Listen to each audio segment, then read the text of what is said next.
Good evening. Welcome, everyone. Thank you. I am going to do an introduction of Dr. Caroline Hossein, who is our Black Feminist Economies Fellow. And this book talk is one of the events corresponding with her fellowship. And this introduction, I like to give attribution where possible. This introduction was written by Sierra. Thank you, Sierra. Okay.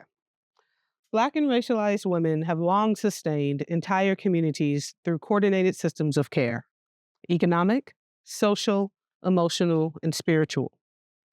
In the absence of refusal of institutional support, they created their own: rotating savings circles, lending clubs, cooperatives, mutual aid networks. These were not acts of charity or improvisation. They were deliberate, interdependent structures grounded in trust, accountability, and vision. Through these formations, women cultivated trust, accountability, and shared obligation as the foundations of daily life. Their work wasn't peripheral. It was central to how communities endured, adapted, and dreamed forward. Tonight's conversation launches Our Kind of Investing, a new series by the Boston Ujima Project, Incorporated. The series is grounded in the belief that investment is not neutral. It is cultural, it is political, and it is shaped by the values we carry. We are asking, what does it mean to invest with care? To share risk and reward across a community? What does it look like to reject extraction and build in ways that reflect our commitments to justice, to sovereignty, to one another? Our Kind of Investing is a space to reflect on these questions through dialogue, storytelling, and study. In the Banker Ladies, and everyone will receive a free copy tonight. In the Banker Ladies, Vanguards of Solidarity Economics and Community-Based Banks, Dr. Caroline Shenaz Hossein brings these practices into focus, offering a powerful intervention into how we define banking, investment, and economic expertise. The book is both archival and contemporary, tracing the legacy of women who have built financial systems on their own terms, across geographies and generations. Dr. Hossein challenges the assumption that informal banking is a sign of lack or underdevelopment. Instead, she presents it as a blueprint for community autonomy and self-determined infrastructure. As Ujima's 2024-2025 Black Feminist Economics Fellow, Dr. Hossein brings not only critical scholarship, but a deep commitment to political clarity and community-based praxis. In this talk, titled after her book, The Banker Ladies, Dr. Caroline Shenaz Hossein will bring this expansive infrastructure into focus, offering a necessary reframing of what constitutes economic life and who builds it. Her work insists that we take seriously the knowledge systems of Black and racialized women, not just as economic actors, but as theorists of care, architects of infrastructure, and stewards of collective life. We're honored to open this series with her. Please join me in welcoming Dr. Caroline Shenaz Hossein.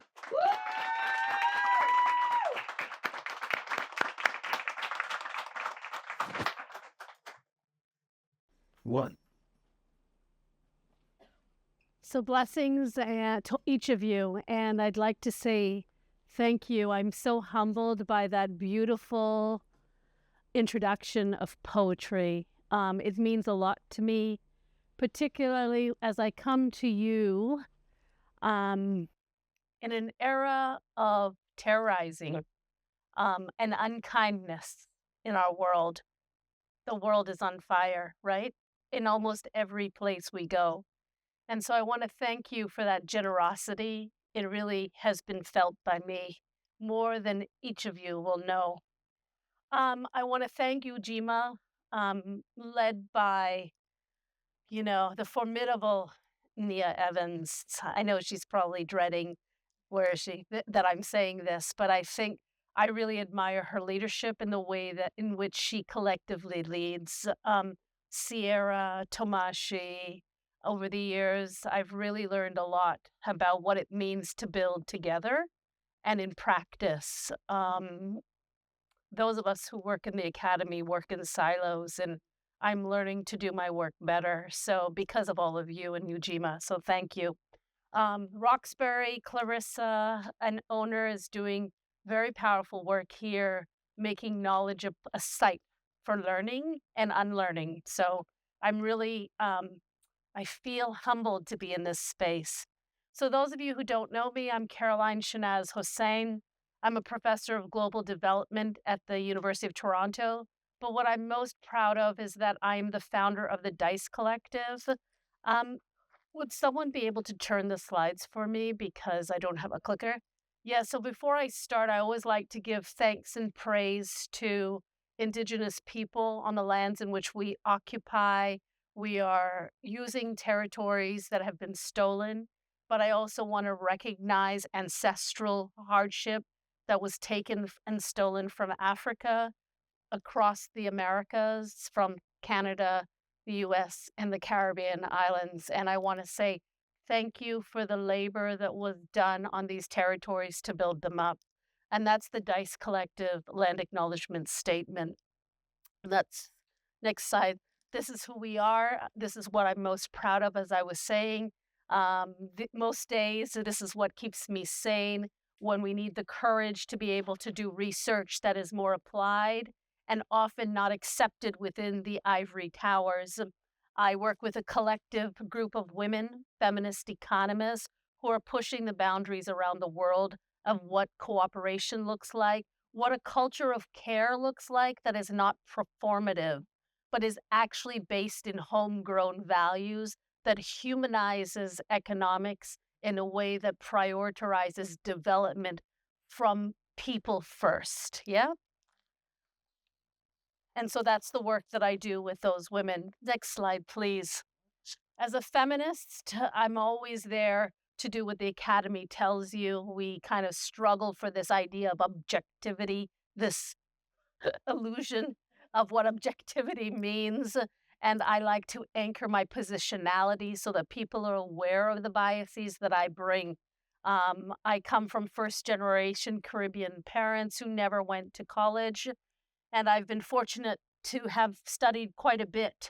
And along that trail, I lived and worked in Philadelphia. It has been really formative in my development in terms of how I think about cooperative development. And it's by Reverend Leon Sullivan. He was a Baptist minister out of North Philadelphia. And that's where I think I was mentored well in OIC International to think about how do you co-op aid, how do you co-op resources, and then develop communities cooperatively in sync with what people need. And there you can see, there's me with my parents who emigrated back in the late 60s, first to New York City, where I was born, and then later on to Toronto, Canada. Self-help has always resonated with me because most of my life I lived precarious. I think we moved around 9 or 12 times across the city of Toronto. So when people ask me why I like living in the peripheries and not in the downtown core as a privileged professor, I keep telling them that I feel safe and comforted living in the more peripheral areas of the city of Toronto. My story is a common one for many people who are of immigrant children, parents, unskilled workers who came to build Canada in the 60s, late 60s, 70s. And that first wave of Caribbeans who came had to live this kind of way. And for me, the work, being in the academy, joining the academy, was never really about how I could develop myself, but it was about how do we give back to community? How do we stop the harm? How does the academy actually become a reflection of the society that puts us there, right? How do we become more responsive? Next slide, please. You can see my body of work is very much devoted to looking at structural business exclusion. So why don't people access financing? Why is finance so corporatized? That was my first book, called Politicized Microfinance, looking at 5 countries in the Caribbean. And actually, probably the Banker Lady's book should have been the very first book, but it wasn't the time for the academy to accept this idea. They still have a rough time understanding the value of informal cooperative institutions, that these are not benign institutions, that they are not underdeveloped, as Nia Evans just pointed out, but these are institutions that are purposely designed to be this way because people seek refuge, people seek safety, and people are politicizing. I can't believe that I started this book 10, 15 years ago, and it has such resonance in 2025. This idea that we need more than ever solid, or as people say, like never before, we need solidarity economic systems from within. And so those are the list of the books. In fact, the next book that I'm writing, I'll be co-writing it as being the inaugural Black Feminist Fellow at Ujima with Nia Evans as one of the co-authors. And it actually came out of these virtual feminist worlding political economy seminars that the Banker Ladies of Canada would host. And ordinary people were coming on to these virtual classrooms asking for a how-to. They don't want to read these peer-reviewed academic type textbooks. That's why this book is a little bit more user-friendly. It's at a price point that is affordable and accessible to people. It comes in various formats too for people who don't want to read but may want to, an audio, for example. And a lot of that training for me as a scholar has come out of when I go to community bookshops and centers, and people tell me, well, why don't you present material in a way that's more accessible, right? Okay, next slide, please. And so part of my work has been, well, how do we, oh, there they are. That's the Banker Ladies of Canada who are actually building a movement. So a lot of my body of work that I'm going to speak about today is based on this book. And it's about cooperativism, but it's really pushing the sort of definition of what we mean by who is a cooperator. These women are Black women from all segments of society in terms of various different Black communities. They show the diversity in Blackness, and they have braved the cold to come out and to speak up for more legitimacy about these ROSCA systems on their own terms. Not to carry a risk or a burden for people who do them, but actually to stop the harms that are happening when people collectively organize. And so they're fighting to have the ROSCA network of Canada. Probably they're dreaming for it to be something for the world. And we need to work on that project for America and Europe, because it's very tightly wound and closed up. Next slide, please.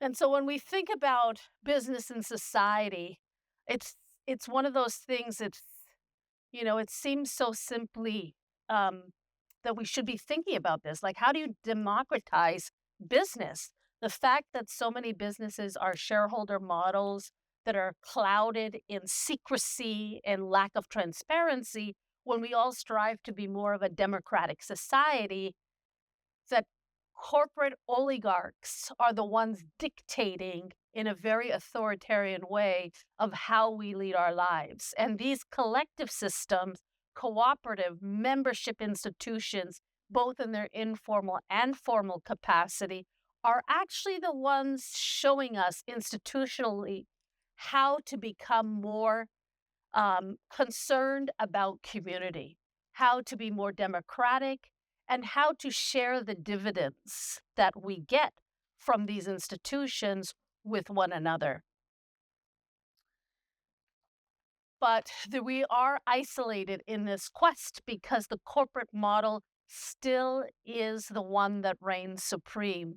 So how do we combat that? How do we then start to put a magnifying glasses on all these kinds of cooperative institutions that actually exist everywhere? And they particularly exist when we are living in a world that is becoming increasingly more authoritarian. Next slide, please. And so what I'm going to speak to you today about are these informal institutions Many people for the very first time are hearing about them, but in cultural communities, they are very prevalent. Communities that are at risk, communities that are being hunted, communities that are being attacked are going to coalesce and figure out how to self-fund their dreams. And these institutions that I speak to are known as ROSCAs. Around the world, ROSCAs are rotating savings and credit associations. Around the world, they're known in their vernacular. So, for example, Susu in Ghana, in Trinidad. We have Muziki with the Congolese, which I think many people in Boston would know of that. Haitians have soul, yeah? Lots of people from Latin America call them tandas or juntas in Peru. Chinese have hua, Indians have chit. But here is sort of a collection, or I call it an inventory, of the names that the Black diaspora call them. And this is a very shortened list, modest list. But what I'm presenting to you, next slide, please, is that these ROSCA systems are globally oriented because cultures around the world have been using them for centuries, and they are known by their vernaculars, whether we're in India, China, Japan, Korea, Ghana, Ethiopia, Trinidad, or, Chile. All of these institutions, these informal money or banking co-ops, are voluntary institutions where people come together and work together through reciprocity, kindness, to fund one another. Next slide. Some say the precursor to what is known as microfinance. That's why I said to you, probably this book should have come before my book on politicized microfinance. And what I like to do is situate context. I'm looking at development. Often development is treated as this exotic discipline, right? Where we track off to the global south to understand underdevelopment, these models that we export on how people can modernize in a very linear, stages way. And really what we need to be thinking about is how did we develop here in the West? Were we ever undeveloped in the same way that colonialism took shape in other places? And what I like to out or reveal is that in the Canadian context, that cooperativism has very much been a part of the Canadian story, and informal cooperatives for sure. So we have this model of the Underground Railroad. Many of you in the US will know about it, particularly here in the Boston, Massachusetts area. But for sure in Canada, we're familiar with the Underground Railroad. It was an intricate network, as Du Bois said, was probably one of the first cooperative types of institutions, right? And people traded or moved people informally because it was the safest way to secure their passage. And a lot of it was collectively organizing both in kind and monetary gifts to make people find their freedoms, right? And so when we think about that story of cooperativism, the Underground Railroad should be top of list, but it often because of the politics of erasure gets lost, right? It's just something we shine a light on in the month of February. The Desjardins movement, what in the middle slide there, is one of Canada's largest financial institutions. It's a credit union, but again, very much rooted in this idea of informality. It started off with something called these caisses populaires. French Catholic people were ostracized by the Anglo-Saxon Protestant. They were humiliated for their religion. They were denied opportunities because of their French language and culture. So they created these caisses populaires so that they could have access to funds so that they could do self-employment.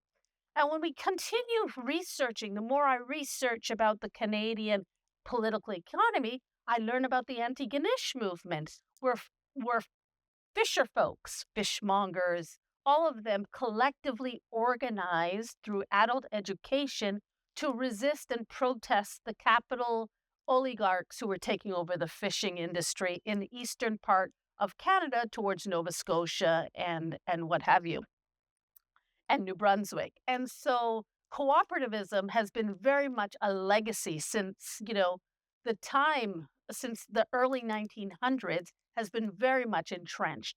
Again, what we're missing from this story is the arrival of the Rosca system. For as long as Black folks have been coming and emigrating to Canada and to the US and parts of Europe, they have always been bringing their financial technologies in the same way they bring music and food and culture and what have you.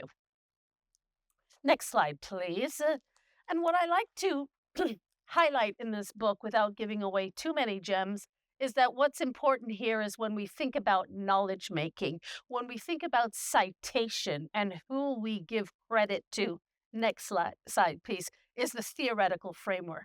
I like to start off with these feminist economists. Actually, there is a kind of connection to Massachusetts because at Amherst, Julie Graham was a professor for a very long time there, working through this idea of community economies, joined with her partner, her research academic partner called Catherine Gibson. And they have this major network, and anyone can join it, called Community Economies Research Network. I'm an active member. And what I like to highlight is this idea of the iceberg that they have. They make an analogy to the capitalistic model is likened to the top of the very iceberg that you see before you, which is a very small part. And as geographers, they have mapped out that the largest part of an iceberg is the submerged part. And what they're doing is likening that to the economic livelihood transactions that we experience in our world, and that most of the pleasure that we have in the economy is what we don't see, right? These informal, collective, collaborative, people-focused transactions. Because again, the domination of corporate oligarchs wants you to believe that there's only one model in town worth thinking about, and it's the shareholder capitalistic system. And so what the Community Economies Research Network has been doing for decades has been taking inventory, and I'm using their language, inventorying the various forms of organization. So a lot of the book is rooted in this idea of diverse solidarity economies. Next slide, please. And like most literature, most theory, it often doesn't really politicize things in the ways in which we need it to. So, as a Black feminist scholar, thinking through these informal collective systems for people in the diaspora who've had to struggle to find a place and space in the kind of world making they want to do, a group of us came and organized this idea of the Black social economy. And that was produced in 2018. We did a sort of an edited type of book where people spoke about the different regions on what does the Black social economy look like.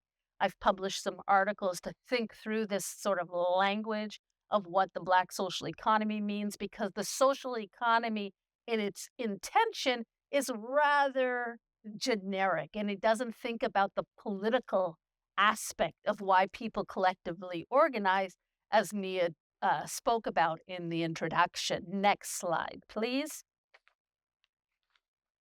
And I should say about the Black social economy, the slide before, it draws on the work of Kimberly Crenshaw's, that idea of intersectionality, which has become so watered down in its original intention, which was really thinking about the double bind of being both Black and female. Yes?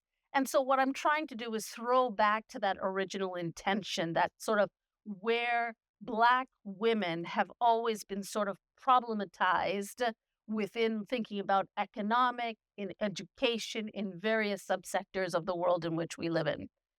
And so the more I study, the more I research, I realize how little I understand and how vast Black political economy is. And there's so many scholars out there. There's an abundance of literature when we think of Black political economy. But you would be so struck by the confusion that people have when you say this, because often Black political economy, Black business, theorizing about economics has been really erased, has been unsighted for too long, because that's where the power remains when we think about how do we theorize when we think about business and money collectively. So that's why the work of Ujima is so powerful, because it's wealth creation on our own terms. And so my work draws on the works of, builds on the work of Collective Courage. Jessica Gordon-Nembhard's work has been so historical. It's in its 10th year, as you all know. That book still has resonance because it's really giving appreciation for a long-standing tradition of collective, cooperative types of institutions that push against mainstream commercial forms of businesses. Of course, I am adherent to the ideas of self-initiative through Marcus Garvey. I grew up with that. If you know, you're Caribbean, the music of Bob Marley, the writings of Garvey has always been so accessible to think through what does it mean to create something for your own, right? When the greater society is so exclusionary, how do we think about business that in a new way, right? And I've written a piece about Garvey as the original social entrepreneur. This idea of C.Y. Thomas, a little less known, a scholar coming out of Guyana, still kicking around in his probably late 80s, 90s at the University of Guyana in the International Development Institute, C.Y. Thomas. I trained under him. He was one of the first dependency theorists that struck a chord with me. His idea of the convergence theory, this idea that we must produce what makes sense locally, nourish your own communities to kind of protest against extractive world systems. So there's lots of literatures there, lots coming out of the region when we think of slavery and capitalism of the very famous and well-known Trinidadian historian, Eric Williams. Let's continue to the next slide. So methods is also a key part when you're thinking through, like, where are we getting, what are some of these findings? Next slide, please. Methods and understanding the process or the empirical work is really key. I don't rely a lot on survey data. I'm interested in quantitative as long as I have stories that are accompanying that. The research has been painstakingly slow when you're talking to communities that have been under oppression, lower income communities in repressed areas across 5 countries in the Caribbean and 2 of Canada's major cities, Toronto and Montreal. It's sometimes tricky work to traverse and to understand. People have to trust you to talk about money, and they even have to trust you to talk about the informality of their institutions, which they see as under attack, or perceive that, and in fact is actually happening. And so I only spoke to the chief banker ladies, women who represent a cooperative which has members. And these groups can range anywhere from, Haiti has some of the largest with hundreds of members. And then in Toronto and Montreal, you can find a dozen to about 20, tends to be the norm, members in a group. So if you take that final number of 443, 450, and you multiply that by a factor of 25, just as an average, right? Then you get a feeling that we're really talking about thousands of people who collectively organize. And remember, these Roscas are being born and end, die, and born and die, because it has a starting point and a dying point. Roscas can go on for a few years, they can go on for a few months, but it depends on sort of the decision-making of the members involved, right? And so what's important about these solidarity collective banks is that members decide how to structure these systems. I met a group in Toronto, a Cameroonian group, who had a system called the Jiangji, and they had over 1,000 members, okay? And they were doing it virtually. So the possibilities, particularly with younger generations, are just mind-blowing to me in terms of where Roscas are going. I'm talking about the most of the face-to-face, come and have a potluck at someone's house or church or mosque kind of Rosca systems. But the Rosca systems, you know, within the last 10 years have really exploded. Through a pandemic, we're seeing that. Next slide, please. What I'm doing now is going to be cherry picking, but I wanted to sort of let you know up front that this is a case not to exoticize the global south to the north, right? That Canada has an edge on how Roscas are being performed in the south. In fact, there is a divergence. What we see is that we have lessons to learn from the Black diaspora in the Caribbean countries who seem to be appreciating their banker ladies. This work has also taken me to source countries like Ethiopia, land of origins. That's their tagline for Ethiopia. Ethiopians love it when I went there to study co-ops. They're like, of course you come here. We created the concept of cooperativism. We created humanity. Which is powerful when you think about it, right? And so Ghanaians also have, you know, a huge pride about, and why shouldn't they, on the Susu system. They've incorporated it into their financial economy, and it's thriving. So this article, this is so fun. I love this piece, and it's not because I'm trying to flaunt myself, but it's because it's the first time my father actually recognized that I am a professor who is doing stuff, because most of these books mean nothing, but this was a story, was in a West Indian, you know, West Indian shops have their own little local newspapers that they give out for free. And I had a story tucked away somewhere in the paper. And he thought, that now you have published because you are in this newspaper, this Caribbean newspaper. In any event, what I'm trying to highlight here is this idea of the Susu system, the idea of the Jamaican partner is very much a part of developed country context. But there is a divergence, not in the way that these institutions are being managed or organized, because that varies across country context, but it actually has to do with the kind of harm making that is happening to Black diaspora cooperators in countries like Canada, countries like the U.S., because we had case studies in another book where Americans were reporting this, and in Ireland and the UK. These harms are happening. Next page, please. So I'm going to cherry pick. I'm cherry picking some of the interesting findings that I think, but there's lots. And there's a trigger warning because there's a lot of pain when you read through some of these findings. To imagine that when people collectively organize, that they do this kind of quote-unquote bootstrap development to help themselves when the state or private sector fails them, could actually be harmed, and this is happening. So that the banker ladies, and this is the name that they call themselves, they are the banker ladies, they are in control of how money is being collected and then dispersed. What I want to show you in these slides, next slide please, is that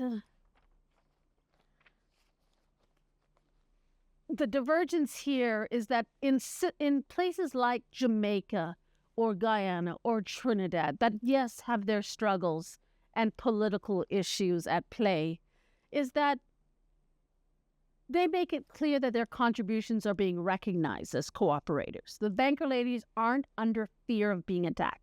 Like the questions that when I went to study banker ladies or Susu women in Ghana, I couldn't even come up with those questions because it's not that anyone's attacking them for being cooperators. People are proud of the contributions they do to collectively organize outside of the state or private sector, right?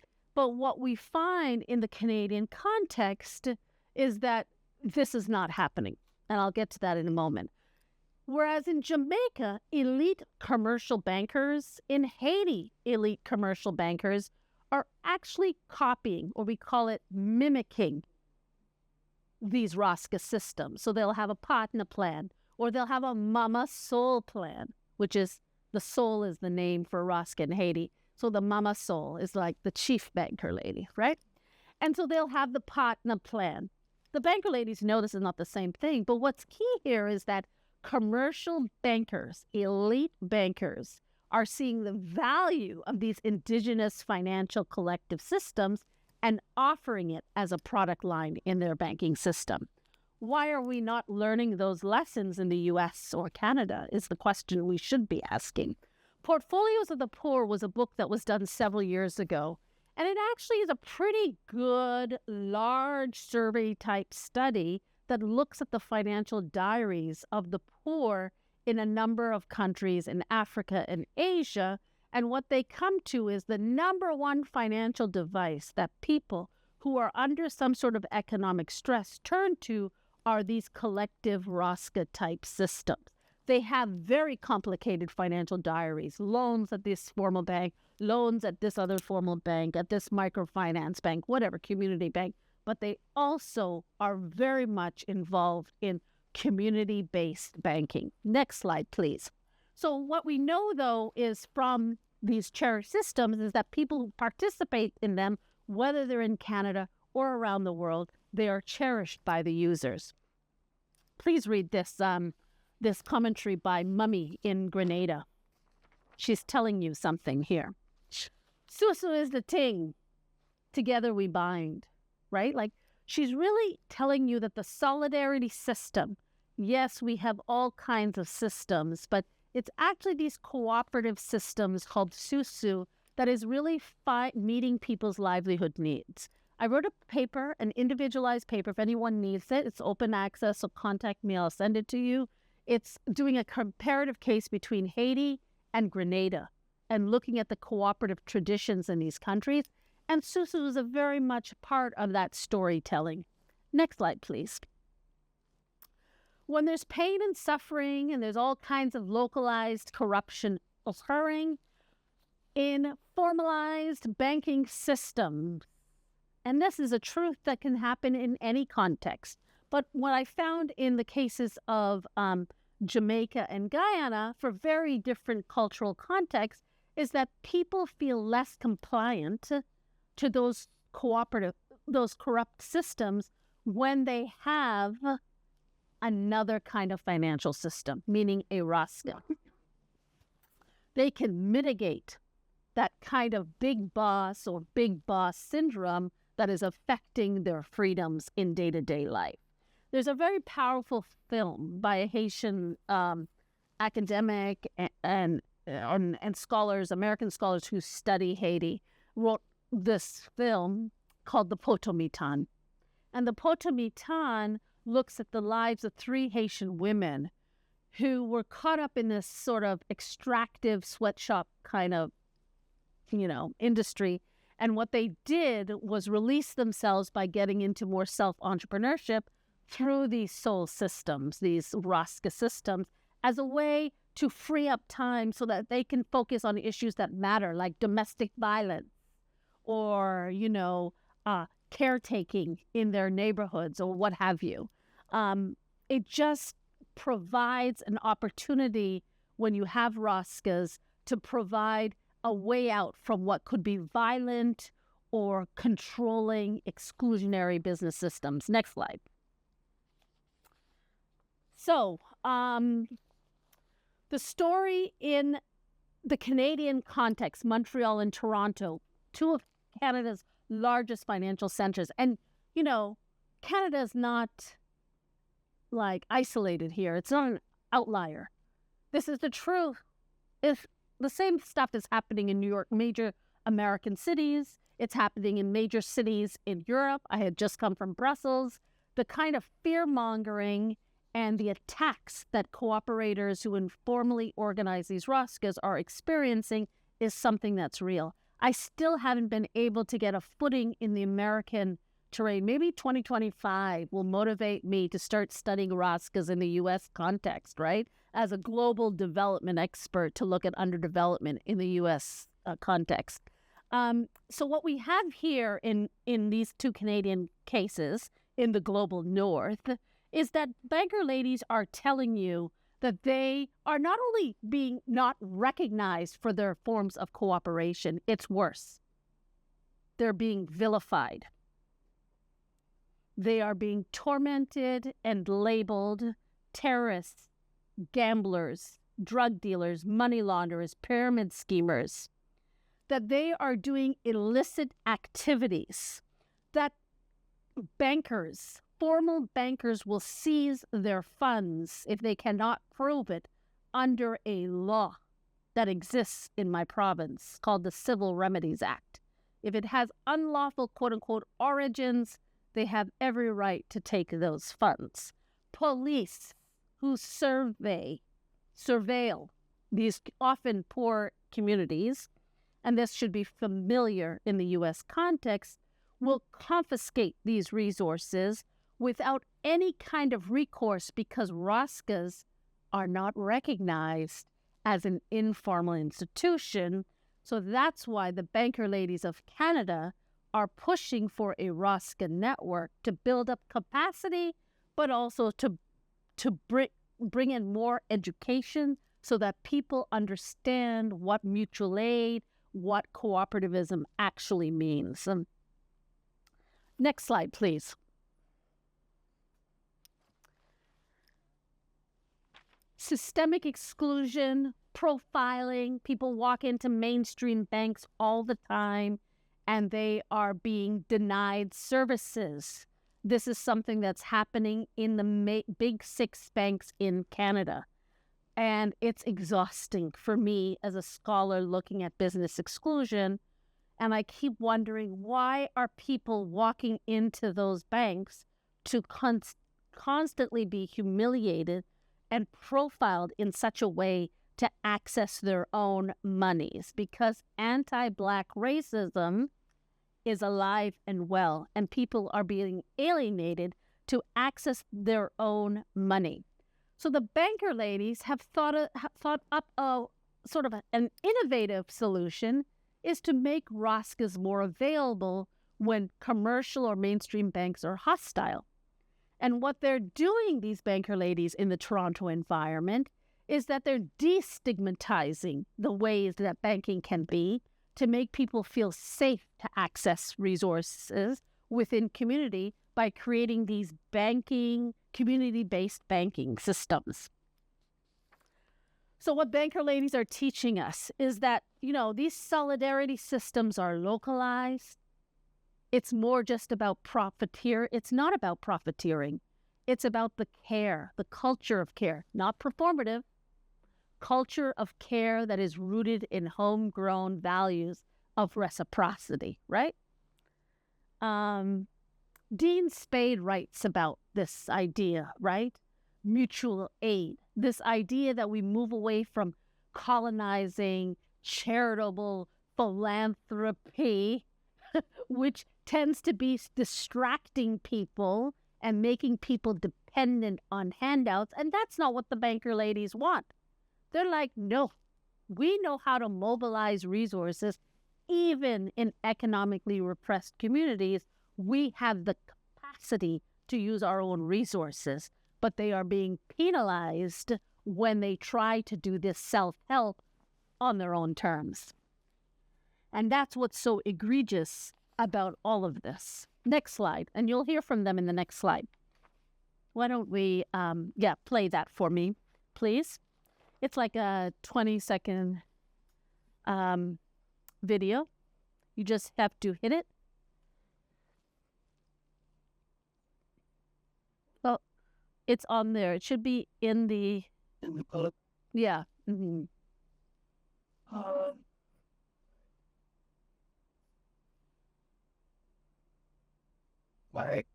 That's not what we want to do.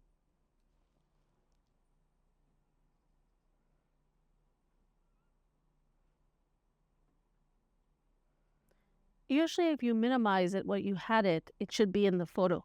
It's embedded. Yes. But also, so if you have it in your country, you still bring it. So why you meet people from your country, you say, oh, you may know also. Say yes. Do you remember when we used to see it back home? So why don't we bring it back? So we... Oh. Very odd. But also, so if you have it in your country, you still bring it. So why you meet people from your country, you say, oh, you may know also. You say yes. Do you remember when we used to meet back home? So why don't we bring it back? So we developed a structure that was different, slightly different than the one that my mom and her friends use. And we told me and we have a group of 10 of women to $200. I get it to Calcon water. That makes me independent. I feel the power, the authority. This film, The Banker Ladies, is available on Films for Action. It's free. It's open access. It was done by a Haitian Canadian by the name of Esrimond Desir, and filmed this tracing the livelihoods of 3 Black diaspora women in the city of Toronto. They are the ones that insisted that we have this, and it's only 20-25 minutes as a form of education, right? A form, they say, a way to change mindsets, because they think that this is a quicker way for us to understand the kinds of cooperative systems they use. Next slide, please. And so what you have is this kind of fiery disposition of people who are constantly under attack. Actually, this book went under legal review. It was delayed for 6 months because the press wanted to make sure and be clear of any kind of liability. I could be wrong, but I suspect my chapter on the Somali section, on the Somali banker ladies, could have had something to, create that need. Let's put it that way. What you have here is Fardosa, a young Somali-born Canadian who is telling you that, as strange as Hagbad might be to some people in the Western world, this is something that they're committed to because it's about business innovation. When commercial systems are not working, how do we create systems that are more hospitable and that we can contribute to the lands in which we now live? Next slide. One thing we all experienced, and in some ways gave more of a tolerance for the kind of work that I'm doing, is that the pandemic, under the lockdown, made us realize that this idea of self-help, this idea of informality, this idea of anti-Black racism and inequities, racial capitalism, is something that is prevalent in the worlds in which we live in. And that it's even more of a need in 2025 for us to think about how do we collectively organize on our own terms when there are corporatized governments and oligarchs who are taking funds away and subsidies away from communities in needs. How do we start to create this rebirth of mutual aid that we experienced under the pandemic and make that more of a sustainable way of living for the future? And I think that this idea of economic cooperation that the banker ladies have been doing for centuries is where we can draw our own understanding of what financial economies should look like for the future. Next slide, please. And so there is hope. There is optimism when I think about these two. Munira, a Somali Canadian who used the Hagbad system to finance her electoral campaign. Or Andrea Barrett, who many of you at the Ujima know and who's now heading up the Banker Ladies Council and fighting for a Rosca network for Canada, maybe the world. She initially used the Patna Hand, which is a Jamaican name for a Rosca system, to finance her provincial run for elections. And here's what's so exciting is that informal financial systems are being collected by Canadian women so that they can run, because running for political office is an expensive endeavor, but they are mobilizing resources among cultural communities or people who want progressive change and cannot find those subsidies elsewhere. And they are not waiting on handouts, but they're collectively mobilizing and fundraising within community to be able to try and run for formal political office. And that's where the glimmer of hope, that's where we think about how do we maneuver informal finance to create, long-lasting sort of political change that prioritizes the needs of people, particularly those who are most vulnerable. Next slide, please. And we don't have to start from scratch, right? And I think in my conversations with Ujima over the years, and I think Ujima knows this better than many institutions, is that, this idea of learning is a lifelong sort of piece of work that we do together. And that we have to go beyond the geographies that we know to understand that knowledge making, right? And so we go to places like Ghana, we go to the land of origins like Ethiopia, but we also go to places like India, where gender equality has been, so astoundingly important for the women of South India through their Kundambashri system and their legacy of self-help groups where millions of people are participating on their own terms in informal collective institutions. And there is knowledge to be had in South Africa with the Nasasa Stockville Association, where they're thinking about capacity building when they're being confronted with hostility and sabotage by corporate and mainstream types of businesses who don't want to see. They want to unalive corporate or cooperative types of businesses, right? So how do we glean from these kinds of knowledges that exist already in our world? Ghana has had a very pragmatic approach to the ways in which they organize their Susu system. The vast majority of it is informal, and they're okay with that.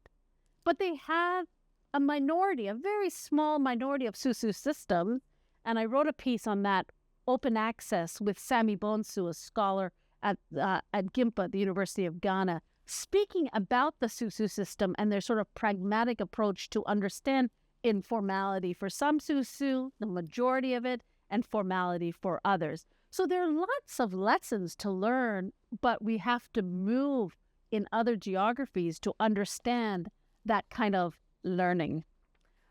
Next slide, please. And so I take you back to the heart, I guess, empire, right?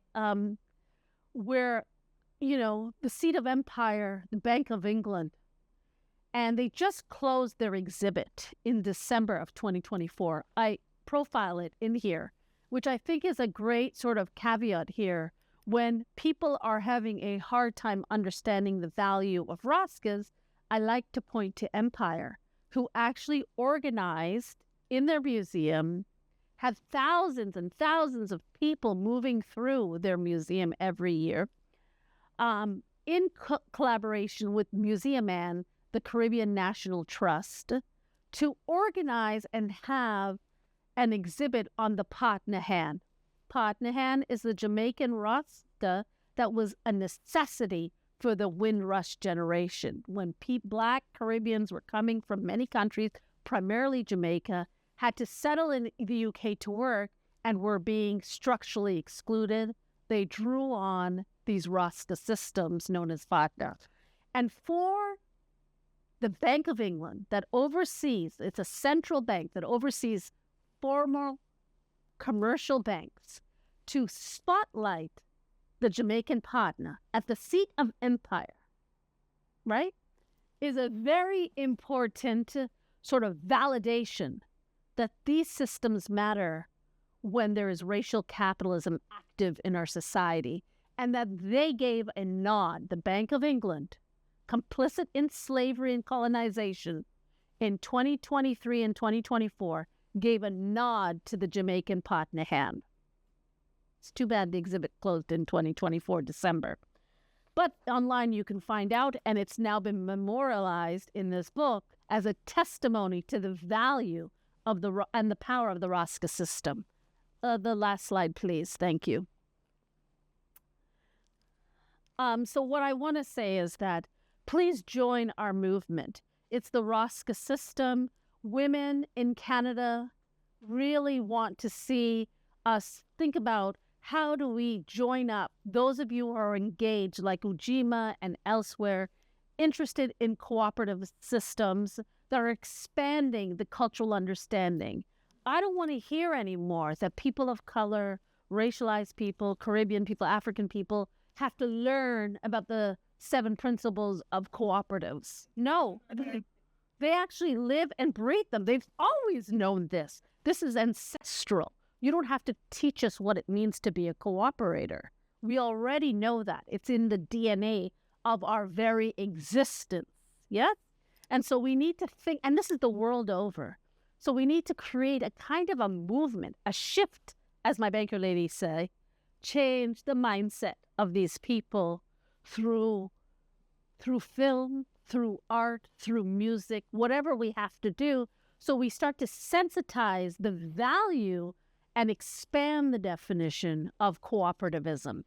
And I think with that, I want to leave you on that note that join us, the DISE Collective, join the Rosca ladies, the Rosca Network of Canada, and I hope that we can build together. Thank you.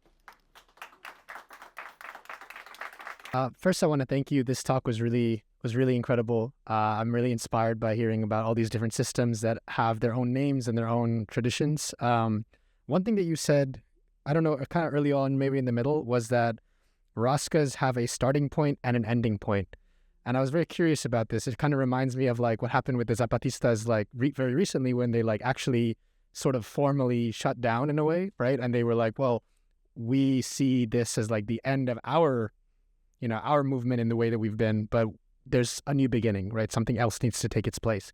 So I was wondering if you could speak specifically about like why they have to have an ending point, or why that is an essential part of a Rosca, whether that is an essential part, and how the transition between like, okay, when a Rosca ends, what comes next? Like, how do people move after that? Yeah, that's right.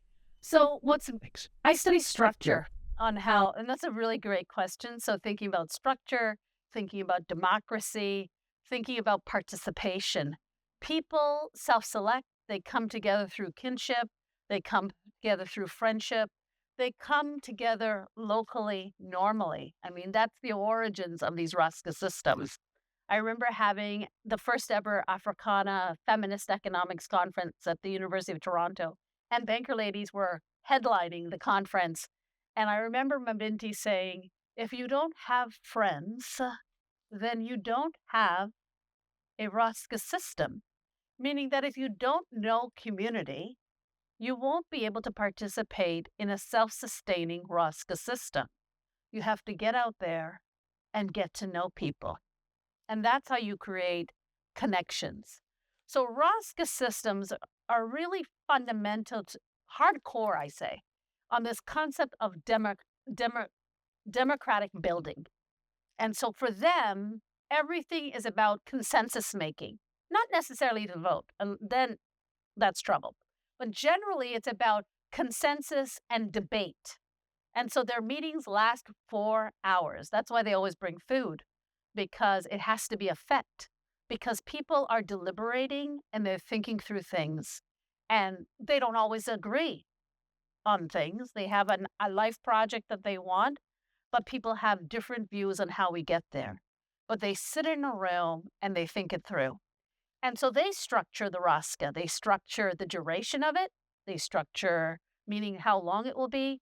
They think about cycles, meaning the intervals in which payments happen. They'll think about the amounts. They'll think about how many members. They do the choosing, right, amongst membership. You may have a lead banker lady, someone who's in charge. You might have an executive, but they structure that governance. Governance is locally decided. And so sometimes in Senegal and Haiti, they can have Roscas because the membership is bigger with hundreds of members that can go on for a few years. Okay? So kind of like the Zapatistas existed for many decades, Roscas can exist for several years. But generally speaking, Roscas have a short life expectancy in that if usually they simplify the process, if it's 10 members, 10 months. If it's, they try to keep it on a monthly basis so that there is a kind of a regular interaction. Because the thing is, it's not, as I've learned writing this book, it's not just, I came in there looking as a political economist only about the money and learned quickly on that the financial transaction is only one part of it. It's the social dimension that is key to keep people organized. And so they determined how they'll structure the lifespan of these systems. But it's the camaraderie. It's the sense of belonging. It's the hangout and gossip sessions, right? Like women get together and they're having issues with their spouses, or a work dilemma, a visa issue. I have no idea. There's all kinds of issues that come up for people to find a chosen family who can speak to them in ways where they feel hunted or under attack in the larger society. Does that make sense? So they structure, they build, they decide how the governance structure will be. And it's not a sad story. They're like, yeah, this ROSC is only going to be for 6 months, and then we start a new one. And it builds differently. So kind of like the Zapatista story, we're going to build, and the work is there. We're just going to have it develop in a new way for the context that's before us. Yeah. And I should say to that questioner, that question, like when you speak to some banker ladies, they're like, I've been doing it for 40 years. Right? They've just had different types of Roscas, right, throughout their lifespan. Hi, thank you so much for the talk. I really enjoyed it. I'd love if you could speak a little bit more about the mobilizing of resources, because I'm wondering, especially in depressed areas where there might be a lot of unemployment, I'm curious, does everyone have to contribute to a ROSCA? Do people contribute at different rates? Yeah, I'm thinking about the tension between the commercial sector and how it might eventually be able to overtake something like a ROSCA if there's not enough sustainable resources. Yeah. So there are multiple questions in your question. And I like it. You're making me think, actually, and I like this. We should just do this. Yeah, so ROSCAs, so let me start with the first part of the question. I understand it, is this idea of social capital. Social capital in poor or economically repressed communities, at risk, stigmatized, whatever you're calling them in your locale, those have had redlining, whatever, have historically been seen as places depleted of resources. Often social capital, they say, oh, too much crime, too much violence. Some of these Caribbean places I worked in had Dons ruling the roost in these garrisons. People said, oh, you can't go there, you're for dead. But really? Because some of them had the most vibrant form. They said that these places were void of social capital, meaning the violence was so intense that people didn't trust people in their own community. Yeah? And when I went there, I was like, yeah, I guess in some aspects, but ROSCAs were prevalent everywhere. So there seemed to be some form of social capital happening because women were coming together and funding each other's life projects. And these are considered very poor financial communities, right? And so people will determine what the amount makes sense for their group. So what's beautiful about Roscas, it's often people from the same socioeconomic class. So that's to say that Roscas, people participate at high end, but people also participate at low income. I had a book in my book called Beyond Racial Capitalism. There were some Irish Nigerian women who were skilled workers, highly educated, but often enduring systemic racism in the workplace. So they had to look for self employment. They were a highly skilled, educated group of women who participated in Isuzu systems. So every economic strata is participating in these Rosca systems. Low income communities around the world use it more of a lifeline because the systemic and business exclusion is so intensified that it limits the access to more formal forms of finance, if that makes any sense. So people are maybe engaging in formal finance or community formal financial programs, maybe banks, but they're for sure joining these or creating these Rosca systems. And again, they're doing it in a way that is manageable to their own community. This is not something that an external entity is creating and forming. It is people from their own community who are deciding, sort of like a mutual aid group, self-help group, of how they're going to come together because they know and trust each other. Trust is the key word. They're not thinking about collateral. They're not thinking about credit score. They're not doing any of that. They're thinking about, I know you and I have faith in what you're going to build. And we are going to come together and make this happen so we can see our freedom dreams, as Kelly talks about, become a reality. You see what I'm saying? Can these systems be co-opted? That's your other part of your question, right? Like, when they take off, is there a possibility for people like the banks that are the elite bankers that are taking? For sure.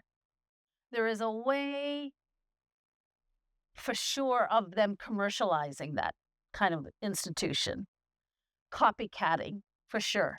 This is a risk factor. But the original Rosca system is actually motivated through people who do it collectively on their own terms. So even though banks may call it that and create a plan or a product line, it is not exactly the same because it's a foreign entity or an external entity that is mimicking the idea of a Rosca system and putting it into a more structured environment. Kind of like microfinance, if you're familiar with that, or microcredit. So there's lots of peer-to-peer lending happening virtually on platforms that are also copying the system and distorting the original.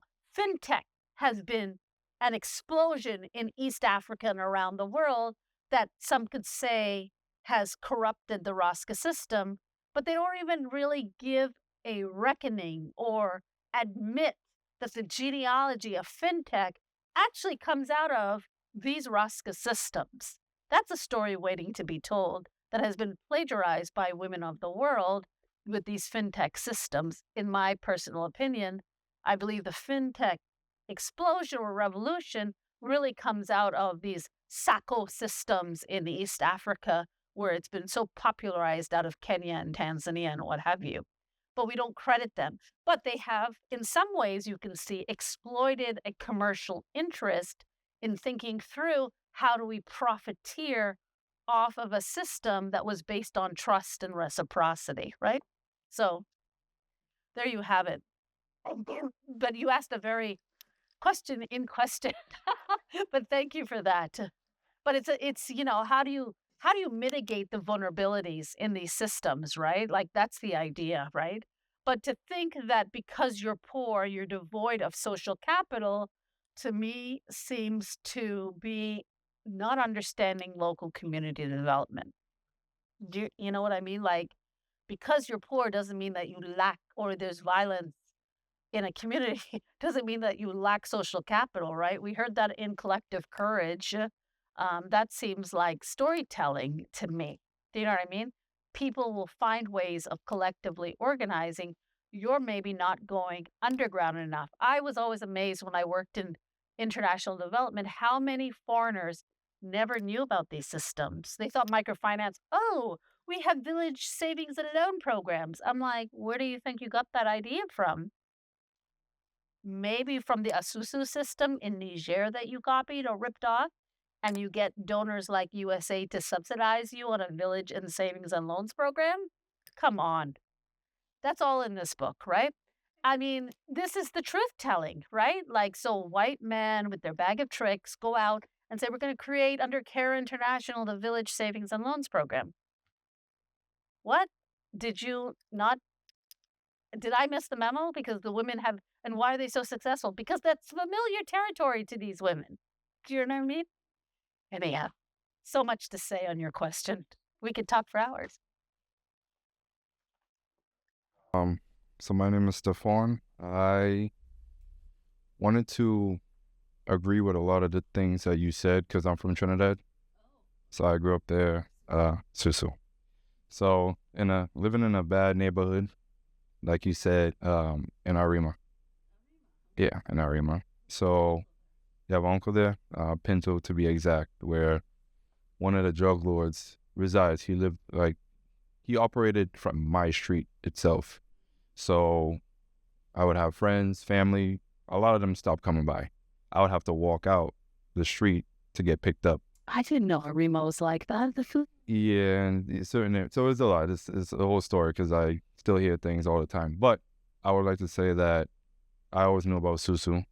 Neighbors, everyone did the Susu for the most part. And I would say they did it based off of like low, they need finances they have a project, something going on. Who wants to build a house, to start a little Susu, and then that house goes up, then someone else wants to do something to their house, that house goes up. So even though there's violence, even though there's other things going on, I would agree that it really is a community that kept Susu going for the most part. Because like you said, so for example, a lot of my neighbors or friends, they couldn't just go to a bank. You have to have a pay stub. You have to have your ID card just to open a bank account to put like $10, $15 in it.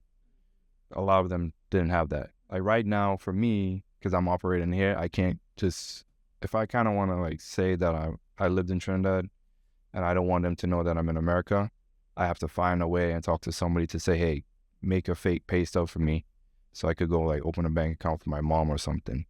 But in the community, the Susu has definitely helped gather money for individuals to have little projects, any little thing going on, because money is tight in some communities and the violence is going up. But the question I wanted to ask is, I saw that there was, I think, zero